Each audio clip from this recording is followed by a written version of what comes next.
Hello दोस्तों, स्वागत है आप सभी का। आज हम जो कुंडली विश्लेषण में कुंडली ले रहे हैं, ये स्वर्गीय राकेश झुनझुनवाला जी की कुंडली है। इसमें हम लोग एक तो वेल्थ क्रिएशन, जिसे हम कहते हैं धन योग, उसके बारे में डिस्कस करेंगे। दूसरा कि किस पीरियड में योग काम कर रहा है। मैंने पहले भी एक पर्टिकुलर किसी वीडियो में कहा था, आज फिर उसी चीज को यहाँ पे चेक भी करेंगे। देखिए, ये जो लगन कुंडली है, ये 4 नंबर से बन रही है।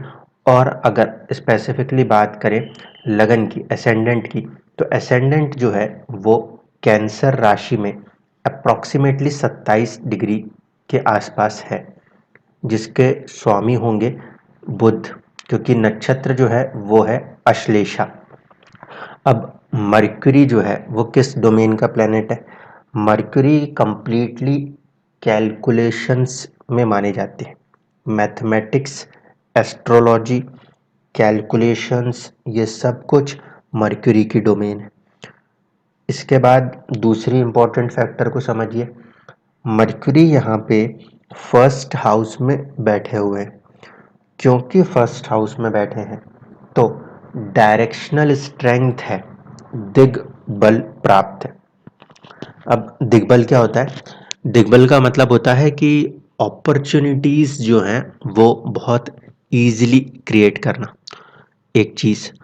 दूसरी चीज कि जब कभी भी जो हमारा असेंडेंट का नक्षत्र लॉर्ड है वो अगर फर्स्ट हाउस से डायरेक्ट रिलेशन बनाता हो, तो उस पर्टिकुलर केस में कहीं ना कहीं इंसान उसी से जुड़े हुए कामों को करते हुए इजीली आगे बढ़ जाते हैं।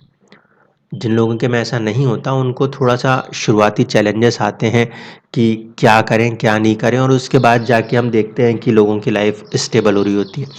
जबकि जहाँ पर हमें हमारे लगन के नक्षत्र लॉर्ड लगन के साथ बहुत क्लोज रिलेशन क्रिएट कर ले, वहाँ पे उनको ये नहीं सोचना पड़ता कि मुझे कहाँ जाना है, कैसे जाना है। मर्क्यूरी आपको चार्टेड अकाउंटेंसी तक की एजुकेशन दे सकते हैं, क्योंकि सारे बिजनेस एडमिनिस्ट्रेशंस जो हैं वो मर्क्यूरी का डोमेन है। मर्क्यूरी यहाँ पर वक्री हैं। इनके आगे आप ये लाल रंग का माइनस साइन देख रहे हो, तो इस कुंडली में बुध, गुरु और शनि, ये तीनों ही कहीं ना कहीं वक्री हैं। यहाँ पे बुध वक्री होकर जा कहाँ रहे हैं? 12th हाउस की तरफ। ये अपने आप में एक अलग ही केस होगा, जिसमें कि आप देखो, बुध जो हैं वो बैठे हुए हैं लगन में, फर्स्ट हाउस में, और यात्रा कहाँ कर रहे हैं? 12वें घर की तरफ। 12वें घर की तरफ अगर बुध यात्रा करते भी हैं तो 12वें घर में उनकी खुद की राशि मौजूद है। इसीलिए मरकरी को यहाँ पीछे जाना, यानी वक्री होके रिवर्स बैक करना, कोई नुकसान नहीं करेगा, पहली चीज। दूसरी चीज कि इस बुध के ऊपर मंगल का 4th एस्पेक्ट काम कर रहा है, और ये मंगल का जो 4th एस्पेक्ट काम करेगा, उसकी वजह से इंसान के अंदर रिस्क टेकिंग कैपेसिटी डेवलप होगी। इसको ध्यान रखिएगा। जब तक आपके सोचने के ढंग के ऊपर रिस्क टेकिंग कैपेसिटी नहीं आएगी, आप किसी भी तरह के बिग इन्वेस्टमेंट हो या किसी भी तरीके के कोई इंडस्ट्रीज हो, उसमें पैसा नहीं लगा सकते, नहीं बना सकते। रिस्क टेकिंग कैपेसिटी देने की क्षमता कुछ ग्रहों में होती है, जैसे कि राहु, मंगल। तो यहाँ पे मंगल 10th हाउस में बैठे हैं, 10वें घर में अपनी राशि के बैठने के कारण और भी ज़्यादा पॉजिटिव हुए। मंगल यहाँ पर जो लॉर्डशिप है वो रखते हैं 5th हाउस की, बुद्धि का भाव, और वहाँ का स्वामी होकर केंद्र में मूल त्रिकोण राशि में बैठना, रोचक नाम का महापुरुष राजयोग बना लेना, ये पहली पॉजिटिव कंडीशन है कि क्यों इंसान एक रिस्क टेकिंग कैपेसिटी लेगा और अपने आप को डेवलप करेगा। 10वें घर के मंगल को हम हमेशा कुल दीपक योग के रूप में देखते हैं। हाँ, वहां पे मंगल नीच ना हो जाए तो, ठीक है, इसको ध्यान रखिएगा। इसके बाद दूसरी चीज देखिए, फर्स्ट हाउस के लॉर्ड हैं चंद्रमा, जिसे आप लग्नेश बोलते हैं। लग्नेश भी अपने से 4 घर आगे सुख भाव में, सुख संपत्ति भाव में आके बैठे हुए। तो चंद्रमा का यहाँ पर 4th हाउस में आके बैठ जाना चंद्रमा को भी दिशा बली बना रहा है, और साथ ही साथ मंगल की 7वीं दृष्टि ना सिर्फ की लगन बल्कि लग्नेश पर भी है। इसीलिए अब जो रिस्क टेकिंग कैपेसिटी है वो 100% डेवलप हो जाएगी। इसके बाद देखिए, मंगल जो है उनका 8वीं एस्पेक्ट जो होगी वो काम करेगी इनके 5th हाउस के ऊपर। 8 नंबर जहां लिखा है 5वां घर, वहां पे एक मंगल का एस्पेक्ट है। इस वजह से इंसान बहुत ज्यादा लॉजिकल माइंडेड होकर काम करेंगे। इतनी चीजें तो क्लियर होंगी। मंगल यहाँ पे बैठे हैं भरणी नक्षत्र में। नक्षत्र के स्वामी होते हैं शुक्र। शुक्र रिप्रेजेंट करते हैं हर तरह की विलासिता को। अब देखते चलिए, जो धन योग की बात हम कर रहे थे, धन योग बनेगा कैसे? इस कुंडली में धन योग बना रहे हैं सूर्य और शुक्र। शुक्र जो है वो ऑलमोस्ट 23 डिग्री के हैं। सूर्य जो है वो राहु के नक्षत्र में बैठे हैं 19 डिग्री पे। तो यहाँ पे जो कंजंक्शन है वो बहुत ज्यादा क्लोज कंजंक्शन नहीं है कि कंबस्शन को कंप्लीट काउंट कर दिया जाए। कम से कम यहाँ पे जो डिग्री डिफरेंस है वो आप ये समझो कि 4 डिग्री के आसपास का डिफरेंस क्रिएट हो रहा है। इसलिए युति काम करेगी, लेकिन शुक्र जो है वो 12वें भाव में अच्छे हैं। भोग कारक ग्रह का 12वें भाव में बैठना भोग को बढ़ाता है। तो यहाँ पर इस कुंडली में ये कंजंक्शन किसके बीच में है? 2nd हाउस लॉर्ड सूर्य और 11th हाउस लॉर्ड वीनस के बीच में, जिसमें कि वीनस 4th हाउस लॉर्ड भी है। 2nd हाउस को हमने पहले भी बोला हुआ है कि वो अपने आप में न्यूट्रल है, ना अच्छा ना बुरा, वो जिसके साथ मिल जाए उसका साथ देने चला जाए। यहाँ पे सूर्य शुक्र के साथ मिले हैं। शुक्र इस पर्टिकुलर कुंडली के लिए एक तरह से न्यूट्रल होंगे, क्योंकि 11th हाउस लॉर्ड होने के कारण गेनफुल कंडीशन में है, और 4th हाउस लॉर्ड हैं एक शुभ ग्रह होकर, तो उतनी पॉजिटिव कंडीशन नहीं है।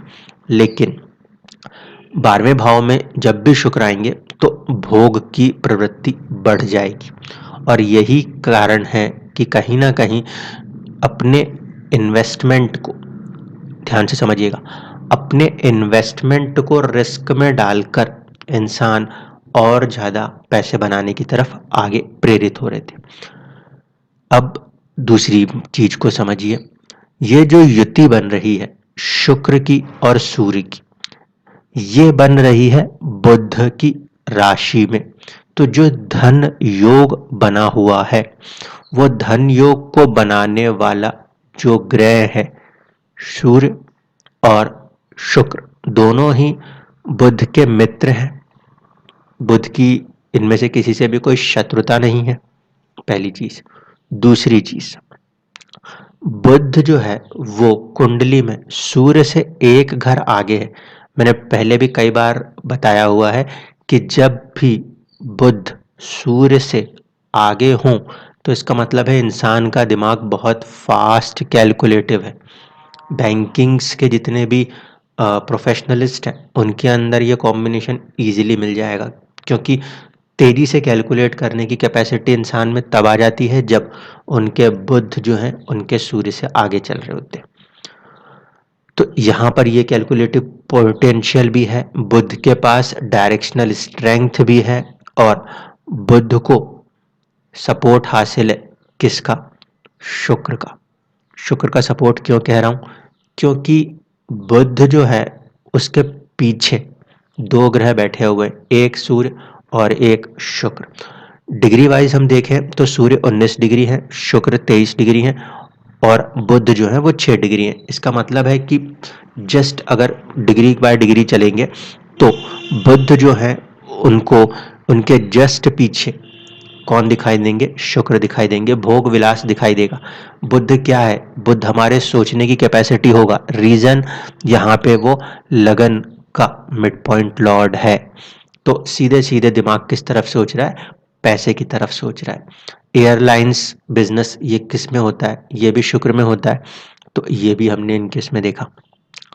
दोनों के दोनों युति बुध के उसमें थी, इसीलिए जब ऑलमोस्ट 1985 का पीरियड था, तो उस पर्टिकुलर पीरियड से उन्होंने अपना जो मनी मेकिंग है उसको स्टार्ट किया था। यहाँ पे जो मैंने टाइम लिया है, मैंने अप्रॉक्सीमेटली 9 बजे का लिया है। इसमें थोड़ा सा मॉडिफिकेशन मुमकिन है, जिसकी वजह से अभी आपको अगर दिख रहा होगा तो इसमें 86 में मर्क्यूरी स्टार्ट दिखा रहे, वो पीरियड 85 में आ जाएगा। दूसरी चीज कि रिस्क टेकिंग कैपेसिटी होने के साथ साथ एक और फैक्टर काम करेगा। जब कभी भी स्पेक्युलेटिव गेन्स होंगे तो वो क्या होगा? वो होगा राहु केतु का फैक्टर, क्योंकि अनसर्टेनिटी है, और अनसर्टेनिटी के ग्रह कौन है? राहु केतु। तो अब आप इस चीज को देखिए कि कैसे यहाँ पे इनके वेल्थ क्रिएशन में राहु केतु सपोर्ट करेंगे। गुरु वक्री है, शनि वक्री हैं, और जब वक्री होंगे तो दोनों 50-50% के लिए कहाँ जाएंगे? आपके 5th हाउस में। 5th हाउस है स्पेक्युलेटिव गेन्स का, पहली कंडीशन। दूसरी कंडीशन को समझिए, इस कुंडली में केतु जो हैं वो जाके बैठे हैं पूर्व भाद्रपदा नक्षत्र में, और केतु जो है जिसके नक्षत्र में बैठे हैं यानी कि गुरु, वही गुरु मूला नक्षत्र में जाके बैठे हुए हैं जो कि केतु का नक्षत्र है। तो नीचे एक एनर्जी काम कर रही है, वो किसके बीच में है? गुरु और केतु के बीच में। गुरु और केतु के बीच में नक्षत्र के परिवर्तन होने पर, ध्यान से समझिएगा, गुरु और केतु के बीच में नक्षत्र परिवर्तन होने के कारण गुरु और केतु बहुत ही कंजंक्ट वे में, साथ मिले हुए तरीके से काम करेंगे। अब गुरु जितने भी फाइनेंशियल इंस्टीट्यूशंस हैं वो रिप्रेजेंट करने की कैपेसिटी रखते हैं। जितने भी एडमिनिस्ट्रेशंस हैं, सलाह देना फाइनेंस के अंदर भी, वो कहाँ से आता है? वो आता है जुपिटर से। जुपिटर अपनी ही राशि में बैठे हैं, 6th हाउस का लॉर्ड 6th हाउस में बैठा है, प्लस पॉइंट है। दूसरी चीज, केतु के साथ जब रिलेशन क्रिएट होगा तो जुपिटर जो है वो हर चीज में बारीकियों को खोजेगा, बारीकियों को खोजेगा। प्लैनेट साथ में लेके बैठे हैं शनि, शनि है टेक्निकलिटीज।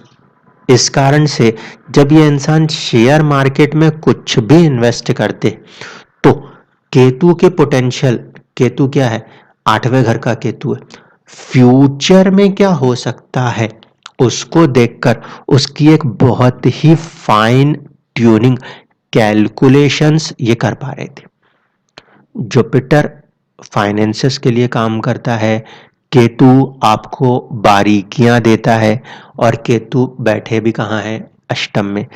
इसकी वजह से जितने भी स्पेक्युलेटिव अनसर्टेन गेन्स कंडीशंस हैं, 8वां घर है अनसर्टेनिटी, उसकी पूरी बारीक कैलकुलेशन पहले से कर लेते थे। क्योंकि आप समझो, शेयर में कब पैसा लगाना है और कब पैसा निकालना है, ये बहुत ही फाइन ट्यून गेम होता है। जब तक कि आप सोचोगे समझोगे तब तक तो पूरा का पूरा मार्केट साफ हो जाता है। अगर उसके अंदर इंसान 500 या 5,000 रुपए से लेकर करोड़ों की संपत्ति बना पा रहे हैं, इसका मतलब है कि there is a very fine intuition कि आने वाले कुछ समय में क्या होने वाला है, उसके पहले वो अपना डिसीजन ले सकते थे। राहु कैसे सपोर्ट करेगा? राहु इस तरीके से सपोर्ट करेगा क्योंकि राहु 2nd हाउस में बैठे हैं, तो जो अचानक से होने वाला तत्व है वो 2nd हाउस में शिफ्ट हो गया। ठीक है, तो 2nd हाउस क्या है? सेविंग्स है। सेविंग्स अचानक से बढ़ेगी, अचानक से घटेगी। दूसरी चीज, राहु जो बैठे हैं वो बैठे हैं पूर्व फागुनी नक्षत्र में। पूर्व फागुनी के स्वामी होते हैं अगेन शुक्र। तो राहु जिस नक्षत्र में बैठे हैं, अगर उसको ध्यान से समझा जाए, वो भी कहीं ना कहीं किस नेचर में जाएंगे? वेल्थ क्रिएशंस में जाएंगे, भोग विलास में जाएंगे। डिजायर से राहु किसी भी इंसान की कुंडली में, तो वो जो डिजायर है वो किससे कनेक्ट हो गई, वीनस से। वीनस की जो पोजीशन है वो अपने आप में बहुत अच्छी है, क्योंकि अगर शुक्र 12th में बैठे हैं तो भोग विलास की प्रवृत्ति को काफी बढ़ाते हैं। इस वजह से राहु पहले तो डिजायर को बढ़ा रहा है, केतु एक ग्रेट इंट्यूटिव पावर दे रहा। दूसरी चीज, ये 11 नंबर की राशि है, ह्यूमैनिटेरियन साइन है जहां पे कि केतु बैठे हुए, तो ऐसे स्थिति में केतु जो है वो बहुत ज्यादा नेगेटिव रिजल्ट नहीं करेंगे। इवन दो कि वो राशि जो है वो है शनि की, लेकिन ह्यूमैनिटेरियन राशि है और केतु आध्यात्मिक ग्रह है, तो आध्यात्मिक ग्रह जो है वो किसी ह्यूमैनिटेरियन साइन को बहुत ज़्यादा डिस्टर्ब नहीं करते। तो यहाँ पे ये चीज़ जो है ये काम कर रही थी। मैरिज लाइफ के अंदर चैलेंजेस रहे होंगे वो एक अलग मुद्दा है, क्योंकि 7th हाउस के आगे पीछे दो ग्रहों की स्थितियाँ ऐसी बन रही हैं, लेकिन फाइनेंशियली अगर हम बात करें तो बहुत ही अच्छे स्पेक्युलेटिव गेन्स की कंडीशन बनी थी। कुल मिला के योग को देखें, सूर्य बुध का साथ में आना, यानी कि 2nd हाउस लॉर्ड और 11th हाउस लॉर्ड का साथ में आना, किस पीरियड में यह योग काम किया, जब उस राशि के स्वामी की दशा चली जिसमें कि यह योग बन रहा था। योग बनाना दो ग्रहों का काम है, उसके रिजल्ट्स को दे देना ये उसके राशि स्वामी का कार्य कहा जा सकता है। तो इस तरीके से आप देख सकते हैं कि इस कुंडली ने एक अलग ही लेवल पे लाके इंसान को खड़ा कर दिया। उस पर्टिकुलर चीज के लिए, उस लेवल पे लाके खड़ा करने के लिए अगर हम बात करेंगे तो हम उसके लिए कहेंगे पंच महापुरुष राजयोग में से एक योग है रोचक। वो योग यहाँ पे काम कर रहा है, मंगल का अपनी राशि का होकर 10th हाउस में बैठ जाना। धन्यवाद।